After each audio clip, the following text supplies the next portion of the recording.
All right, here's our inventions. Today we're going to talk about Alexander Graham Bell, and he is known for the telephone. So we're going to read the book. Happens to be the same authors of the other ones we read, Elizabeth McLeod and Andrei Christoffersky.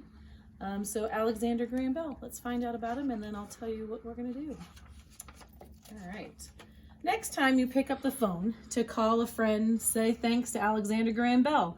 He invented the telephone more than 130 years ago. Alexander's invention changed the world. It helped you keep in touch with family and friends. You can order things you need over the telephone. If someone is hurt, you can phone for help. And now we can even, just like we did last week, we can talk to each other on a computer via video. How cool is that? So it has come a long way from when he first invented the first phone. Alexander, who was called Alec by his family, was born in 1847 in Scotland. He and his brothers, Melville and Edward, had fun playing and building things. They once invented a talking doll that sounded so real that it fooled a neighbor. It's no wonder that Alec was interested in sound and inventing. His mother couldn't hear as well, and Alec's father was a speech teacher. He helped people learn to speak clearly. Alec's dad even invented a way to help deaf people learn to speak. When Alec was 21, he became a speech teacher just like his father. Alec taught many deaf children how to speak. It's difficult for deaf children to learn how to talk because they can't learn words by hearing other people say them, and they can't hear if they're saying words correctly. So Alec invented different ways to teach his students. For instance, the children put their fingers on Alec's throat while he said a word. And if you do that too, you can feel your vibrations in your throat as you talk. So try it out, pause it, see if you can do that. The children could feel how their throats should move when they said that word. By the time Alec was 23, both of his brothers had died from disease that made breathing very difficult. And then Alec got the same sickness. So Alec's parents decided to take him somewhere with clean air. They hoped this would save his life. And in 1870, the Bells moved to Brantford, Ontario in Canada. Here Alec spent most of his time resting, but he also did experiments to learn more about sound. For hours Alec sang into his piano, and when he did, the wire strings inside the piano made sounds, and Alec wondered why. Before long, Alec was feeling healthy again, and he got a job at a school for deaf children in the United States, and soon he was on his way to Boston, Massachusetts. Alec was happy to go because he liked teaching, and he knew there were many scientists in Boston.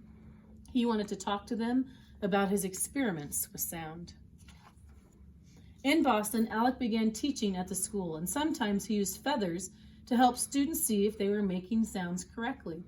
Alex also taught students at his home after school. This gave him extra money to do more experiments with sound.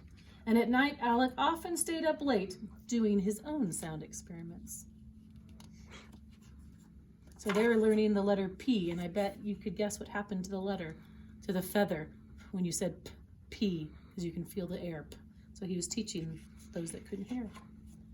Alec was trying to find a way to send the human voice through wires that would let people who are far apart talk to each other. He knew he had to hurry because many other scientists were trying to figure out how to send speech through wires as well, and Alec wanted to be the first. Alec hired a man named Thomas Watson to help him. The two men experimented almost every night. They were close to sending the human voice through wires, and on March 10th, 1876, Alec was in one room and he had a mouthpiece connected by wire to another room, and there Thomas had equipment to receive the words. Alec spoke into the mouthpiece. "Mr. Watson, come here. I want to see you," said Alec.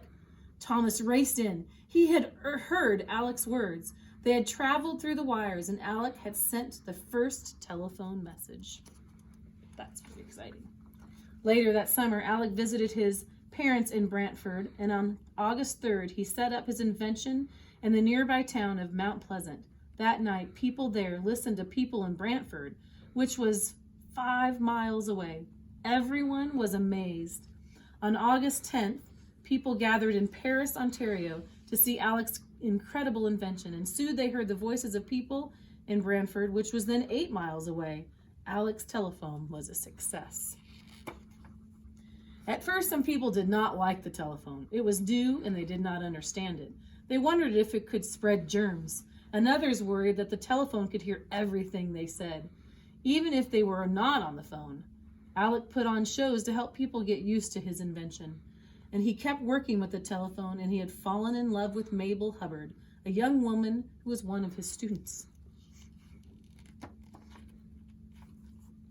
Mabel was deaf, but she had learned how to watch people's lips to see what they were saying. When Alec and Mabel went walking at night, they spent most of their time standing under streetlights. Mabel needed the light to see Alec's lips when he talked. If the couple went on a buggy ride, Mabel brought a candle. Alec and Mabel were soon married and had 2 daughters, Elsie, and Marion. They're taking a picture. That's an old camera. And in 1885, Alec and his family began spending summers on Cape Breton Island in Nova Scotia, Canada. He built a large home there, and it was so big that it had 11 fireplaces. How many do you have at your house? 11. He had 11. Wow. Alec built a lab too, so he could have a place to do his inventing. Alec loved relaxing on his summer home, and he liked to float in a nearby lake for hours just thinking. Alec kept inventing, and he created a machine to test how well people could hear. He also invented an air conditioner, an iceberg finder, and more. Alec even helped build airplanes. By now, Alec was now well known because of his inventions, and sometimes he got tired of his most famous one, the telephone. Alec often wrapped a towel around his telephone so he could not hear it ring. Now a man could think, he would say. They do get loud. And in 1915, Alec made the first telephone call that went all the way across North America. From New York, he called his friend Thomas Watson in San Francisco, California. "Mr. Watson, come here. I want to see you," said Alec. Thomas said he would be happy to come, but it would take much longer this time. Alec died in 1922, and during his funeral, telephone companies across North America turned off all the phones. And this was to show that people would never forget Alec and his telephone, an invention that changed the world. So a fun activity you can do today is grab 2 cups, put holes at the bottom. I don't have them with me. Kind of like this, put a hole at the bottom. So use like plastic cups or red Solo cups, and a string if you have it, and have someone in another room and see if you can hear them. You put the cup to your ear and then they talk. Moms and dads probably know what I'm talking about. So they've probably done it when they were kids. So do that. We talked a little bit about phone calls. We were going to do that when parents were gone, because remember we practiced our phone numbers of our parents.